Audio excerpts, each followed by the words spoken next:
BFM Business, la librairie de l'écho. Les livres d'hier et de demain. Bonjour Eva. Bonjour Emmanuel. Eva Jacot, notre bibliothécaire du jour. Alors Eva, on a décidé de rendre hommage, il faut le dire aujourd'hui, à un grand homme de l'industrie française, disparu le 6 septembre dernier à 101 ans. C'est Marcel Boiteux, l'ancien patron d'EDF. Oui, Marcel Boiteux, c'était le pape du nucléaire, une vraie figure de référence sur le sujet. Il a passé 40 ans chez EDF. C'est notamment lui qui a lancé le programme nucléaire avec le plan Mesmer en 1974 sous Pompidou.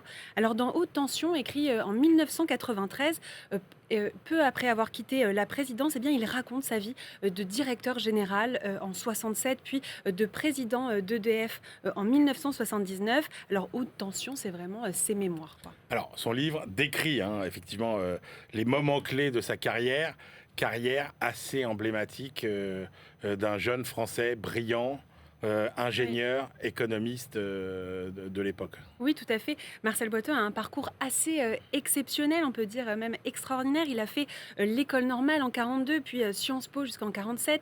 Il a été enseignant-chercheur au CNRS et assistant de Maurice Allais à l'école des mines, prix Nobel d'économie en 88. Il commence chez EDF en 1949 comme agent des entreprises électriques et gazières. Alors d'abord, il a participé à bâtir la tarification de l'électricité sur un principe d'intérêt général. C'est son premier job en quelque sorte. Alors à ce moment-là, on passe de tarif à tranche à la recherche d'un coût marginal de l'électricité. Donc c'est-à-dire qu'on passe un coût qui reflète le coût de production du dernier kilowattheure produit. Ça, c'est son premier grand fait d'armes, on va dire, à Marcel Boiteux, sachant que l'autre grand fait d'armes, évidemment, c'est que c'est lui qui a managé finalement toute la construction et la mise en place du parc nucléaire français. Oui, et ça, il le raconte bien sûr, les débuts de cette épopée du nucléaire qui commence avec le conflit d'attribution entre le CEA et EDF. Il explique les premières constructions à Chinon à la fin des années 50, des premières centrales nucléaires à prétention industrielle et les tensions qui se cristallisaient autour à l'époque. Ouais. Mais aussi la question des changements de filière. Donc il consacre bien sûr une grosse partie au nucléaire, mais dédie aussi un chapitre à l'engagement d'EDF dans le chauffage électrique. Et d'ailleurs, ce qui est intéressant, c'est que on a l'impression qu'à l'époque, le développement du parc nucléaire, c'était une évidence.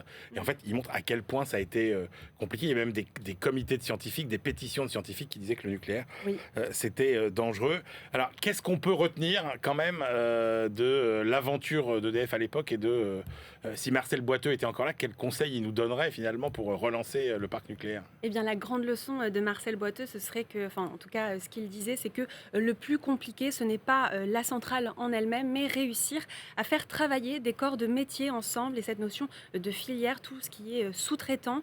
Aujourd'hui, en France, c'est vrai qu'on est un petit peu dans la même situation qu'il y a 50 ans. On repart de zéro et tout le monde fait référence à Marcel Boiteux à l'époque où se construisaient 2 réacteurs par an. On se demande même si Luc Rémont ne serait pas le nouveau Marcel Boiteux dans 20 ans.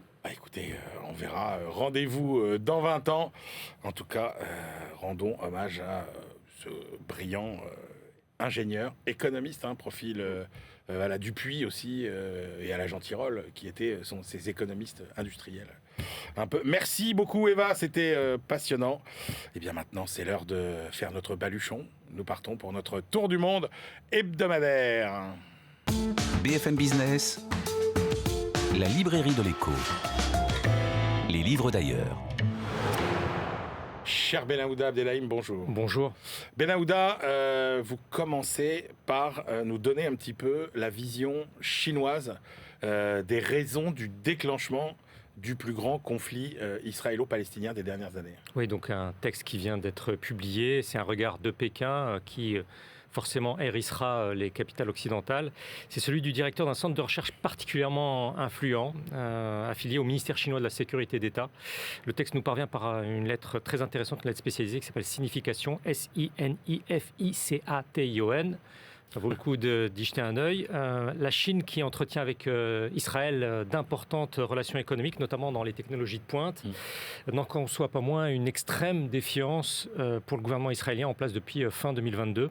New Sinchun déploie ici un point de vue à charge qu'il appuie sur le fait que la majorité israélienne au pouvoir est la plus radicale de l'histoire de ce pays.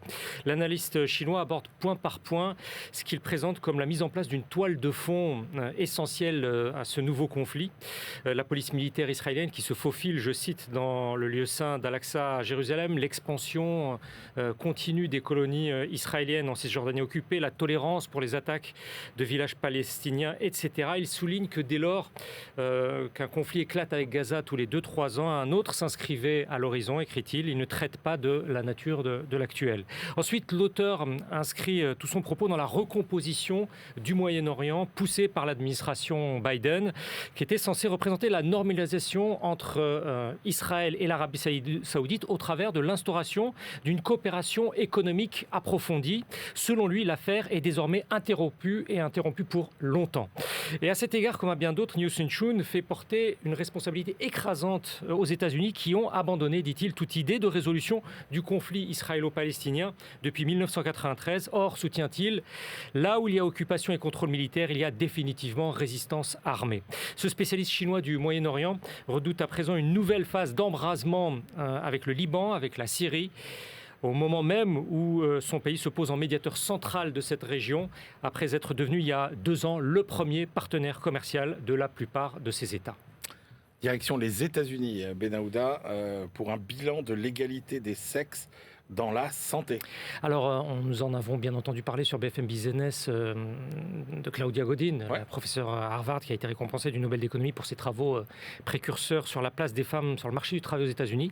Alors, quelques jours auparavant, sans bien entendu une telle portée théorique, des experts du cabinet de consultants Deloitte ont effectué un travail très intéressant et démontré un autre facteur d'inégalité structurelle en défaveur des femmes aux États-Unis, au sein donc de la première économie au monde, celui dans la santé. Kouléni Gebrayes et ses collègues établissent comment, à tout âge, c'est-à-dire de 19 à 64 ans, les femmes américaines dépensent davantage que les hommes pour leurs frais médicaux, même dans le cas où celles-ci bénéficient d'une assurance maladie employeur de même niveau. En excluant des calculs, y compris les soins de maternité, les Américaines payent pratiquement 15 milliards et demi de dollars de plus par an pour leur santé que leurs concitoyens. Le travail d'actuariat est effectué à partir de données sur 16 millions de personnes, un peu plus même. Et ces Américaines sortent donc de leur poche, en moyenne, 266 dollars de plus par an que les hommes. C'est une moyenne, encore bien sûr. Et il y a différentes explications de ce qui forme alors une immense ponction du pouvoir d'achat des femmes aux États-Unis. Elles ont plus d'examens annuels, plus d'examens précoces. Les coûts d'imagerie sont plus élevés, notamment pour le dépistage du cancer du sein. Et la recommandation centrale des auteurs, c'est que l'employeur augmente annuellement, en moyenne, de 133 dollars sa cotisation patronale pour ses salariés féminins, afin d'établir une équité financière, écrivent-ils, dans l'entreprise, ce qui posera alors immanquablement la question du coût du travail des femmes dans ce pays. Mais par ailleurs, les auteurs préconisent auprès des femmes une prise de contrôle de leur vie financière, en discutant, en examinant leurs factures médicales, en se renseignant mieux sur les prestations, en réduisant les dépenses inutiles, etc. Et en constituant ainsi, selon les auteurs, un fonds d'urgence pour chacune, pour les coûts imprévus. Et c'est un document très débattu aux États-Unis. Passionnant. Et passionnant aussi, votre dernier travail, Benahouda, mis en valeur aujourd'hui. Vous nous donnez enfin la véritable explication à la pénurie de main-d'œuvre au sein de la zone euro. Oui, alors c'est un économiste de la banque néerlandaise ING qui se propose de nous donner cette raison.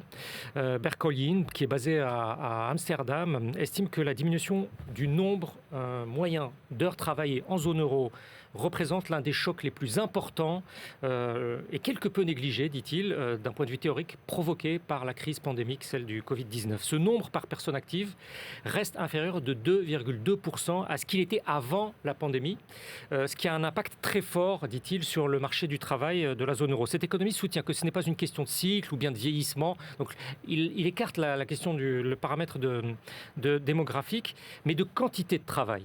De ce fait, il y a 3 800 000 personnes, équivalent temps plein, de plus dans la zone euro pour occuper des tâches qui correspondaient au volume effectué précédemment sans eux. Alors sans eux, c'est entre guillemets. C'est eu 3,8 millions de travailleurs, toujours en volume. Ce sont donc autant de bras en moins pour pouvoir faire correspondre globalement l'offre et la demande de travail. Sa démonstration s'appuie sur différents graphiques. Et selon sa thèse, si les gens travaillaient la même quantité d'heures qu'avant le Covid, la zone euro ne connaîtrait probablement pas de pression salariale significative et donc n'alimenterait pas la hausse des prix générales. Cette tendance à la baisse des heures travaillées, selon cet analyste de banque, s'observe dans la plupart des secteurs. Il y a une série très marquante, tant chez les hommes que chez les femmes, et dans l'ensemble des groupes d'âge. Et en croisant les données d'Eurostat et celles que recueille cette banque, c'est très marqué dans la distribution, dans la restauration, la construction, l'informatique, les télécommunications, je ne vais pas tous vous les faire. Pourquoi ? Il y a une combinaison de facteurs, toutefois sans certitude, hormis celle de la hausse des congés maladie, aussi bien aux Pays-Bas qu'en Allemagne, qu'en Espagne. Alors il n'y a pas de Club Med ou d'Europe de la vertu dans ce domaine. Et puis il y a l'entrée accrue de femmes et de jeunes dans le marché. Pour Berthe Colline, quoi qu'il en soit, ce déficit d'heures travaillées par actif porte atteinte structurellement au potentiel de croissance économique de la zone euro, donc de sa prospérité à moyen terme. Oui, ce qui est clair aussi, la baisse de la productivité. D'ailleurs, merci beaucoup Benaouda Abdelhaim. C'est l'heure de nos ultimes choix. BFM Business, la librairie de l'écho. Les livres de la dernière minute.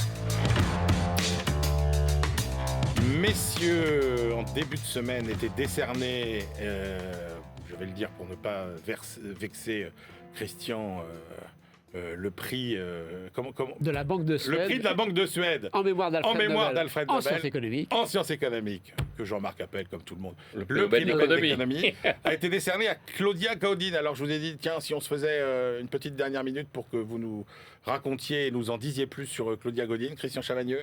Moi j'ai pris un article, c'est Paul Krugman qui a dit, moi s'il y a un article à lire de cette nouvelle lauréate, c'est celui-là, ça s'appelle La Grande Compression. C'est vraiment du Goldin typique, on va chercher des stats, on fait de l'histoire économique un peu à la Piketty, j'ai envie de dire, et on met ça sur le tapis pour montrer quoi ? Que des années 40 aux États-Unis jusqu'aux années 70-80, il y a une compression des écarts salariaux aux États-Unis, que la montée des écarts salariaux que nous on commente tout le temps aujourd'hui ne date que des années 80. Et elle dit augmentation du salaire minimum, le fait qu'avec la reconstruction et les 30 glorieuses en général aux États-Unis, il y a eu besoin de main-d'œuvre non qualifiée, ça fait monter les salaires, alors qu'il y a eu de plus en plus de gens sortis de l'université. Ça a créé une offre abondante de personnel qualifié, ce qui a fait baisser le prix. Donc c'est la grande compression. Krugman dit c'est le meilleur papier qu'elle ait écrit en termes de recherche.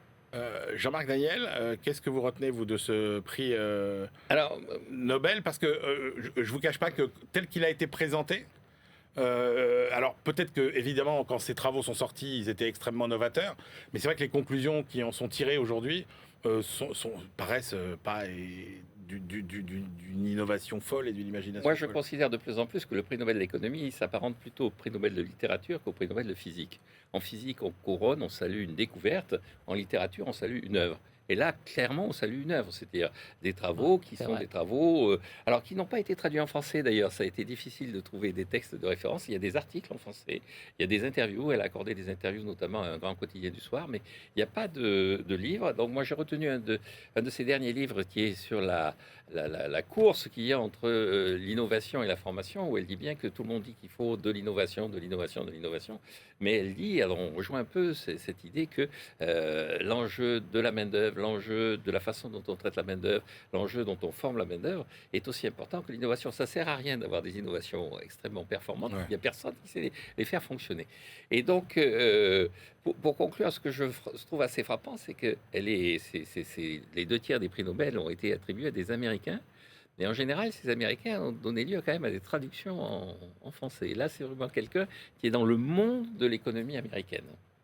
Et qui est... et en fait, quand on regarde les nationalités de prix Nobel, en fait, on ferait mieux de regarder les universités qui reçoivent le prix Nobel et le prix... La Banque de Suède. À chaque fois, je bug, c'est infernal. Et c'est vrai que c'est quand même toujours les mêmes. Oui, alors elle a fait ses études à Chicago, elle était professeure à Harvard. À la différence du Nobel de littérature, Jean-Marc. Ah oui, ça c'est vrai. Et elle a fait son doctorat avec Robert Fogel, qui lui-même a eu le prix Nobel d'économie. Merci, messieurs. Voilà, c'est la fin de cette librairie de l'écho. On se retrouve la semaine prochaine. Et d'ici là, évidemment, bonne lecture.